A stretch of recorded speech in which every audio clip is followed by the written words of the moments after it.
Welcome to the Liberty, Leadership, and Lies with Larry Linton podcast, coming to you from the Goat Locker Studio in Sevierville, Tennessee. Be sure and check us out and like us on Facebook and Instagram, and follow us on Telegram, as well as on the website of libertyleadershipandlies.com.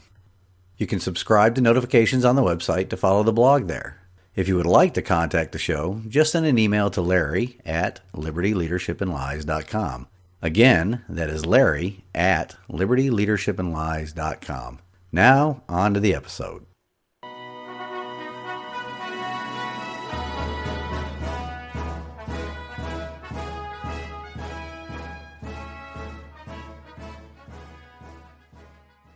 Well, as I told you, today we will be interviewing a true servant leader.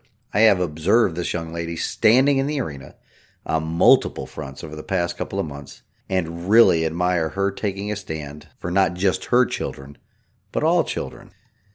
She's going to provide you a bit of her background, but suffice it to say that it does not differ that much from other parents out there all over the country that have deep concerns about the state of public education in our republic. With that, we'll just jump right into the interview. All right, audience, I prepared you for this guest that we have today, and hope you got a lot from her bio, and she's sitting in here in the Goat Locker studio about ready to grill her on some questions. Don't worry about it. I think she's quite prepared to answer them. And, well, Emily, go ahead and introduce yourself, separate from the bio that you gave me, a little bit about yourself. My name is Emilie Stanton, and I've been living in Sevier County, Tennessee for about 10, 11 years or so. Originally, I'm from the great, wonderful, small state of Rhode Island. I was born there, lived there for about 12 years, moved to Central Florida for about 12 years, went to school down there, some college, and moved up here. So I'm loving it. Met my husband here about 10 years ago. He came with 4 children, and we had, I had one prior that I had brought with me, and then we decided to have one together. So we have 6 children, and basically we're just trying to live life the way that God has instructed us to do so. Absolutely wonderful. All right, so of course today's episode is about servant leadership and how homeschoolers really are servant leaders. What was the biggest reason or the causal factor behind you choosing to homeschool your children? So for me, initially, I had been in the workforce in corporate America, you could call it, for at least 10 years prior. I worked for Clayton Homes in Maryville, Tennessee, the home office, worked in the mortgage company. Things were okay there. It was fine. Children went to public school. It was always tough trying to keep up the home and also, work and whatnot. I've come to faith about 4 or 5 years ago. And since then, things changed for me. I started to think of the role that I personally believe that, has been given to me as a mother and a wife. There was some conviction there, but I did feel that I wasn't ready to basically just give up corporate America and say, here, God, I'm going to lay my finances at your feet and I'm going to do what you asked me to do. So COVID was a complete push for me. I was working at home about 4 to 5 days a week, which was a blessing in itself. But then they shut down the office and sent me home full time. School shut down. And there I was working full time for a mortgage company, speaking to customers all day long with 5 children at home. My 6th being, my oldest one is in the Army. He's at Fort Bragg. Go Army. As she's surrounded by Navy memorabilia. Well, we're not going to get into that discussion, okay? We're just going to leave that be. Thankful for your service. So basically, I kind of saw the curriculum that they came home with. It was essentially garbage. And, just the different things that were getting put into place, the masking, the temp checks. Clayton Homes was doing that. So was, there was the Boys and Girls Club that I was hoping to send my children to for the summer, which they had gone to for years. Some of the rules that they were implementing, I wasn't allowed in the facility. They would come out to the car to get my children.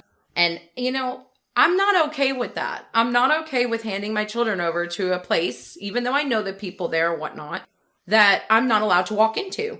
So I said, they're not going. And then I said, you know what? To my husband, I'm like, if we're unwilling to put on masks all day and we're unwilling to be temp checked, why on earth are we sending our children into this? So that was my breaking point. I was like, you know what? I'm not sending my children in there. we'll figure it out. And our church community has already been, all of them have been homeschooling. And I was like, okay, well, this COVID thing, here's my little, my little taste of what homeschool could look like. And it's got to be easier if I'm not working full time.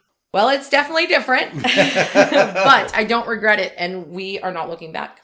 Absolutely wonderful. So, all right. So now, along with that, since you've been dealing with it since COVID, what are some of the biggest myths that you have actually seen dispelled that people associate with homeschooling? Like the awkward children, or they can't participate, they don't have friends. Yeah, socially awkward. That is the number one response. And it's actually the response I used as well. Prior to belief, essentially living in the secular world, I would say, why would you ever want to do that? Why would you ever shelter your children? And truly, it's not sheltering our children. And my children are very far from socially awkward. They do wrestling. Homeschool children have the right to be, at least in the state of Tennessee, to play sports with the school system. They still have to try out. They still have to, qualify and follow the rules and everything.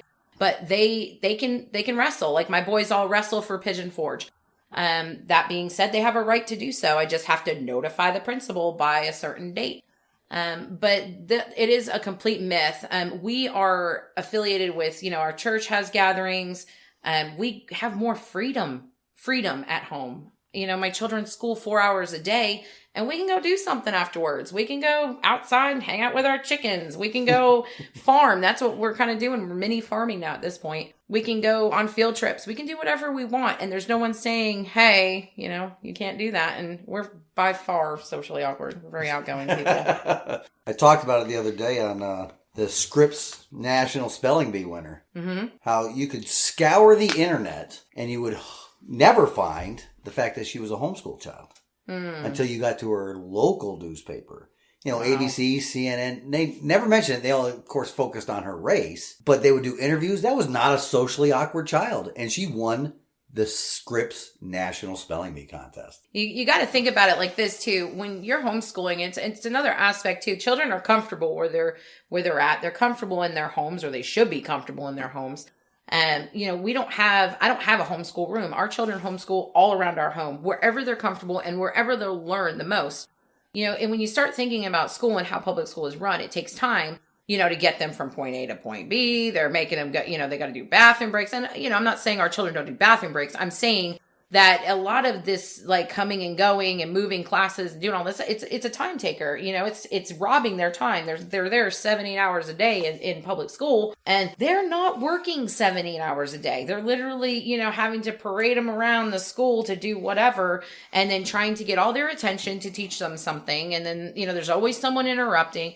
And another thing is, not all children learn the same. I have 4 boys at home. My boys are very hands-on learners. They're not meant to sit down and write and do all these things, and I can tailor to them and how they learn. I can tailor to my daughter who struggles in math. I don't have to teach her Common Core math. I can teach her whatever math I want to teach her. And I have found one that works for her, and she's confident and she's doing well. Where in school, in public school, she was getting C's and D's. There's a lot of advantages, with homeschooling. But most of the myths out there are just that. They're myths. Oh, yeah, absolutely. It's a lie. And I believed him too. Right. I was there too. Right. So what's your advice or personal tactics that you're going to use now going forward to advocate for families in this community to homeschooling choice, to get them out of the clutches of government school? Well, I try to talk to people about, obviously, the positives. People think that for some reason, the idea is that Monday through Friday is what you have to school. It is absolutely not. You can school. A single mom can school around her schedule. I know personally 3 or 4 moms that have 3 and 4 children, single moms. All of them homeschool. They would not dare send their children. And they're not, none of them have like these master's degrees. One of them does, she does monitor a website and a few things from home. But around her schedule, she teaches her children. So that's another myth. People think they have to have, you can school your children in the evenings. You can school them on the weekends. You can school them whenever, you feel like it. So trying to kind of bust those myths essentially is what, and not a lot of people. I think a lot of people are now finally maybe realizing that the public school system is extremely flawed and maybe realizing that they don't want their children learning that stuff. Really just educating people, hey, this is what the public school system's doing. And I mean, do you really want your child there? For me, I'm still involved. I still want to fight the school board. I still want to, I'm not backing down. I'm not saying that, hey, we should just take our children out and leave. I believe there should be some form of reform through the public school system. But am I willing to sacrifice my children today? Am I willing to send them today to learn that stuff that I disagree with and fight at the same time? Absolutely not. Absolutely. Because, I've learned over the course of my entire adulthood, the government is very inefficient. Mm-hmm. They don't do anything well. I mean, part of the armed forces, we always have to get our butts whipped before we finally end up victorious. And it's that way everywhere.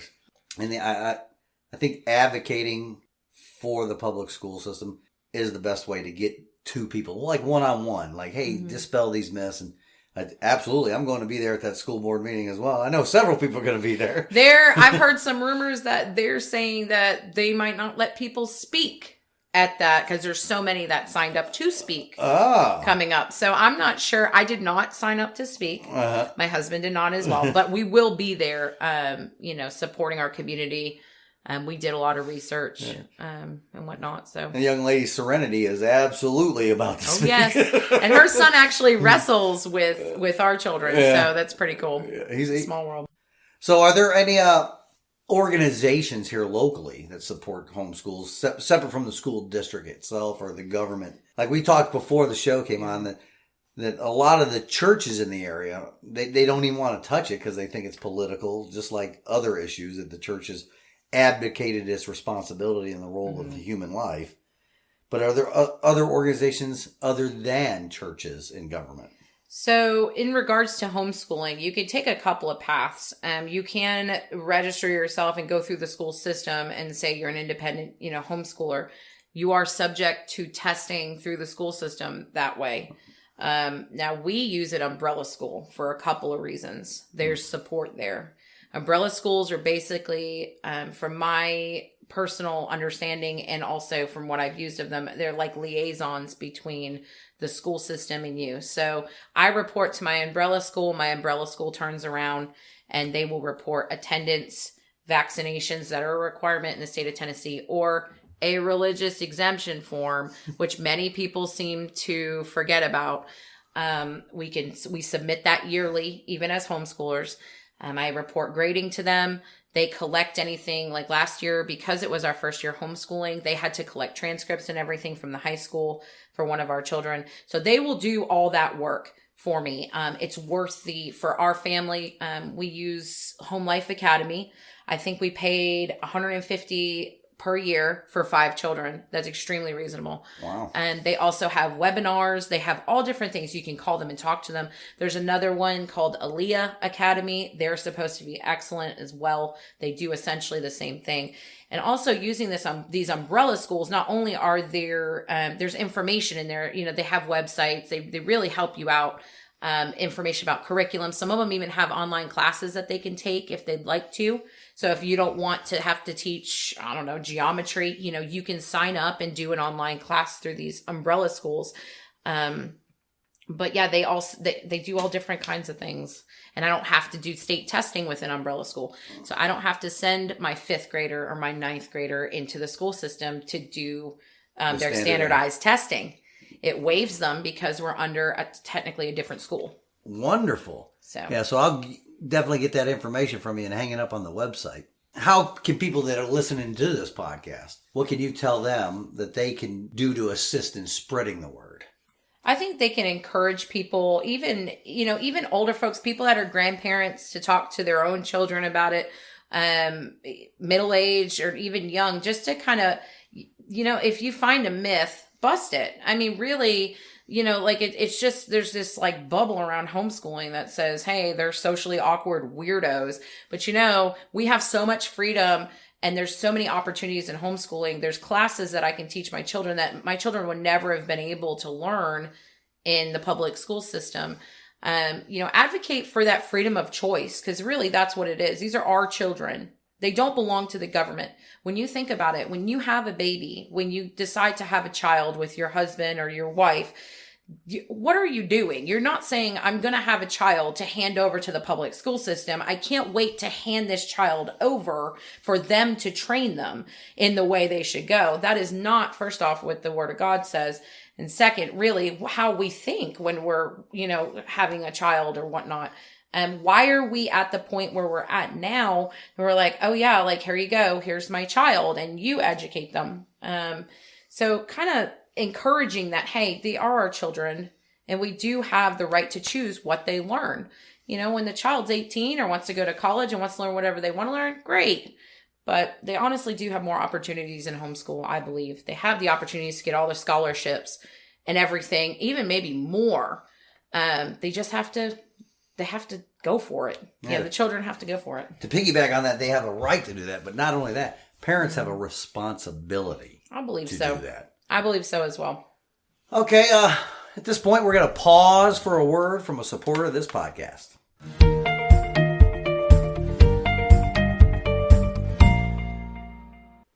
Mrs. A.J. DePriest is the director of Proposal Logic. Proposal Logic is a woman-owned, minority-owned small business located just outside Nashville, Tennessee, serving federal contractors with proposal management and technical writing expertise. Since 2011, AJ has served more than 150 federal contractors on proposals for more than 200 federal agencies. While average win rates for federal proposal developers rest around 35%, AJ finished 2020 with an astounding 100% win rate for her clients. So stop losing conventionally and start winning unconventionally. If you are a federal contractor and you are ready to win government contracts, contact AJ at 615-474-2123. Again, that is 615-474-2123. Or you can email her at aj@proposallogic.com. Again, that is aj@proposallogic.com.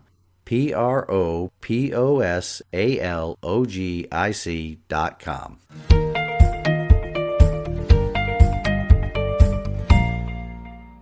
All right, we're back with Emilie again and talking about that homeschooling. How many different curriculums do you think that are out there? Or are there any out there that you specifically have received recommendations are better than the other, or which ones do you use? Ooh, there's a lot of curriculum. Lots and lots of curriculum. So personally, we use Christian curriculum because we prefer it.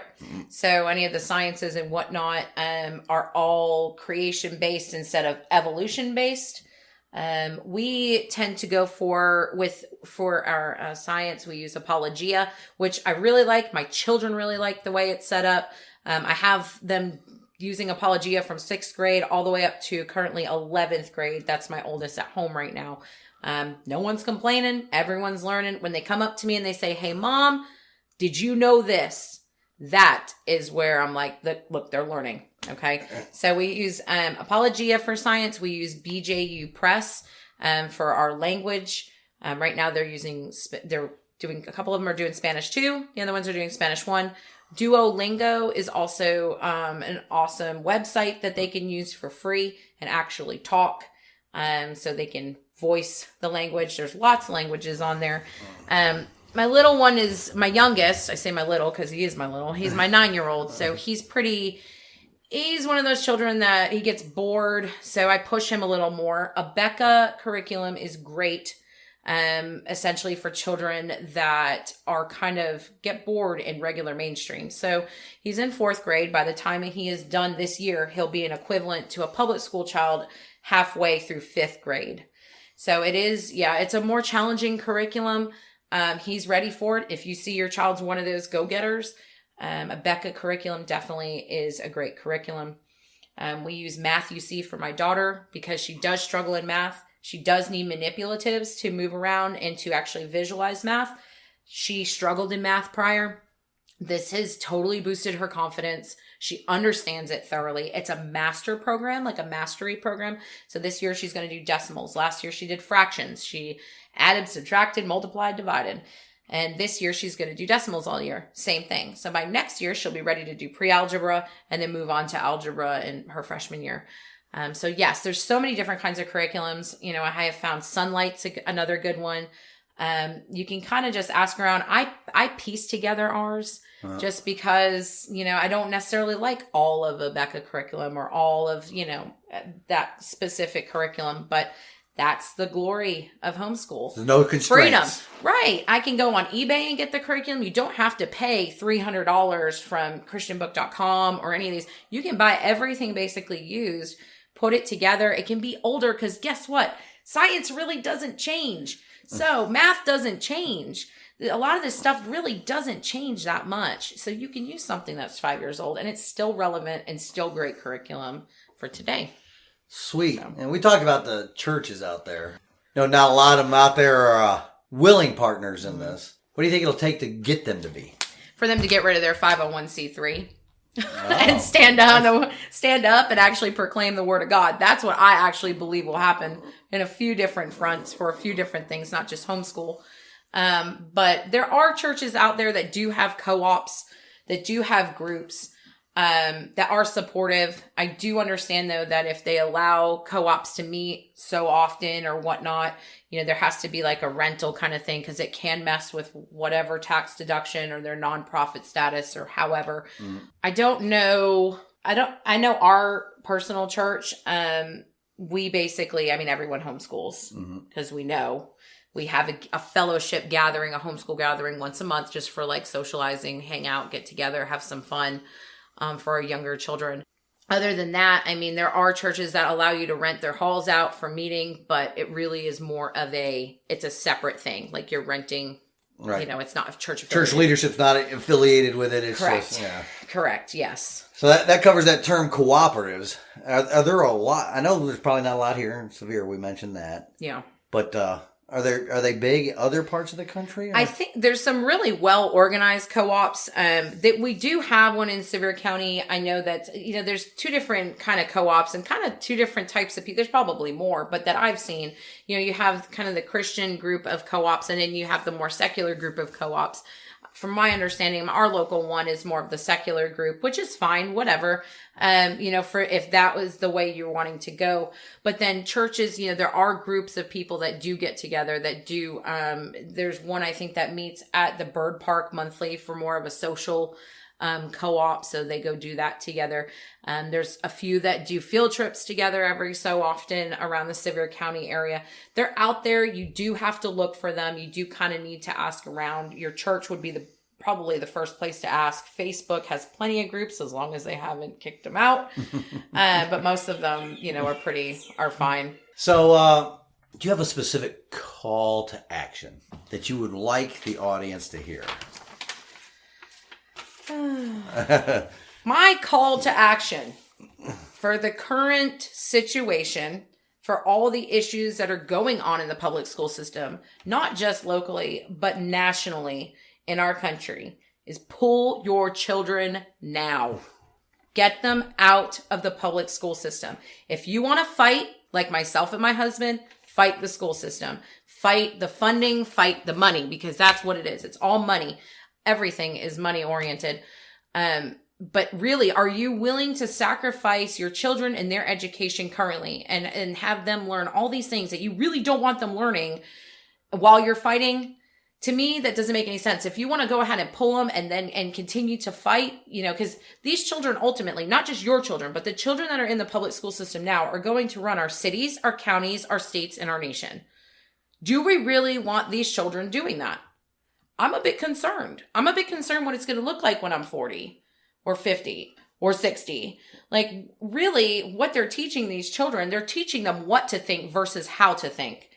There's no critical thinking that they're really teaching them. And I'm not saying all, teachers are this or that. I know plenty of them that love their students, that are Christians, that try to pour as much as they can. But ultimately, we're losing here. We're losing, and we're losing our children. Losing our children is the way we've been going for a while, and that's why we've lost our country, I believe. Almost completely lost our country, but we are losing our country because of the biblical foundation of our country is no longer taught. The Christian foundation of our country is no longer taught. Our kids are taught to hate our country, hate each other, fear each other. Absolutely. Yeah, the division that this, especially with this whole critical race series stuff that's coming up, the division that's being caused right now is not, God divides, but God always divides to redeem. This is not redemption. This is absolute division. They're wanting to divide our children up so that they hate each other. I mean, of course I have theories on what, is going to happen or potentially happen or whatever, but I do not feel comfortable having my children in that situation where they're learning that division, where they're looking at another person or they're looking, inwardly and saying, I'm white or I'm Hispanic. Therefore, then either you feel bad for me or I need to feel bad for you because of the color of our skin. I'm automatically a white supremacist just because I'm white. There's just so much. And I just don't think it's necessary to throw my children to the wolves at this point in time. Right. They're not ready. Well, I want to train them, right? So Deuteronomy 6, verses 4-9, it says, "Hear Israel, Adonai our God, Adonai is one. And you are to love Adonai your God with all your heart, all your being, and all your resources. These words which I am ordering you today are to be on your heart, and you are to teach them carefully to your children.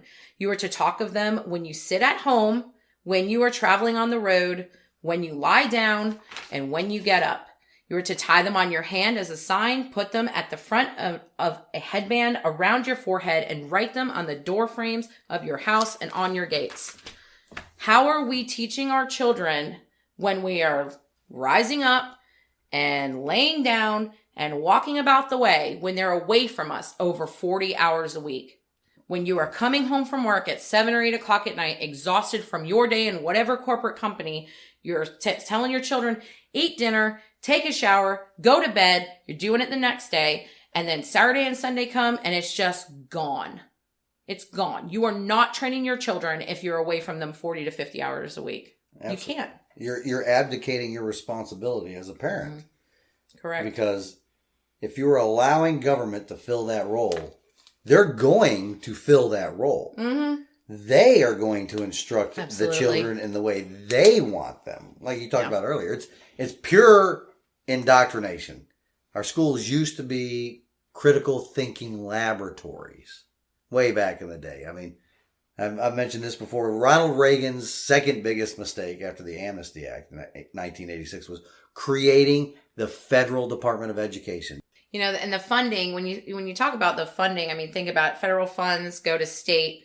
State then funds the local, right? So state's going to say, hey, these are the curriculums that you're allowed to teach if you want our funding. Well, then we have a list of curriculum that we get to choose from. There's no freedom if we want the funding. Well, when are we going to stand up and say, you know what? Your entire list of curriculum's garbage. I'm not going to pick a lesser of two evils or however many evils because they're all evil.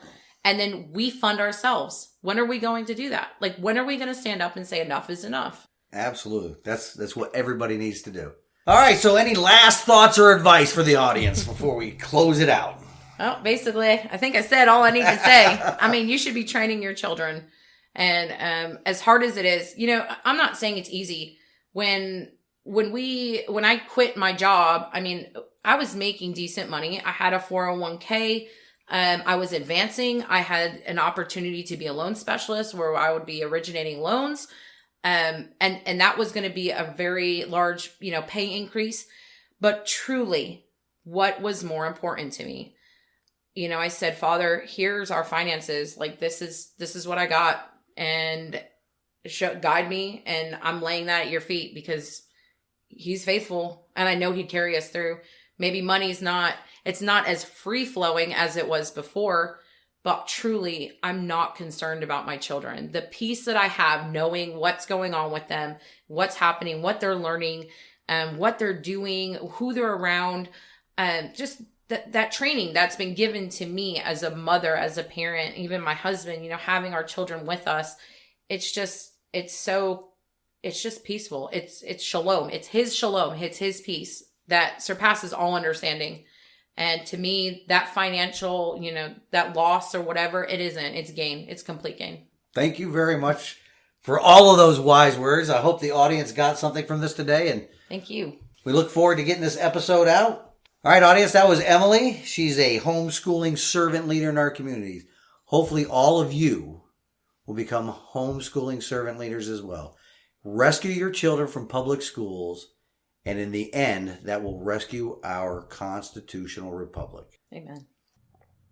Well, I hope you all enjoyed that interview, and I hope to get more people like Emilie on the show, that we can show the way that we can take back control of our public education system, or leave it in the dust and educate our children ourselves. Before I close the show, I would like to leave you with this from God's Word. Colossians 3:21. Fathers, do not embitter your children, or they will become discouraged. Allowing the corrosive, embittering teaching of our children in government schools discourages them. Take control of the education of your children, either through the ballot box and the school's boards of education, or bring them home and educate them properly in their home. Our communities and our republic need educated children that will someday serve in leadership positions. The current indoctrination and hate and divisiveness is poison to our country and our way of life. Until next week, stand in the arena with me. Reveille, it's time to wake up.